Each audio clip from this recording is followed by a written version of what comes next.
into battle on Saturday. We are playing against Triangle United, our first home game.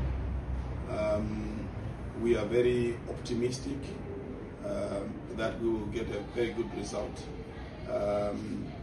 In fact, we will try as hard as possible to push for maximum points. We are playing at home. We've got a home advantage. Everything should be in our favor in terms of preparation, recovery, and all. So we expect our boys to really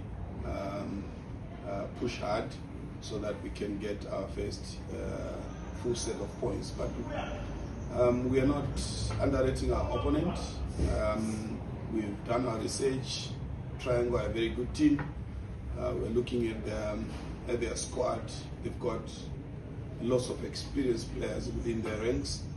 They've got players that can hurt you at any time. So we need to be very careful.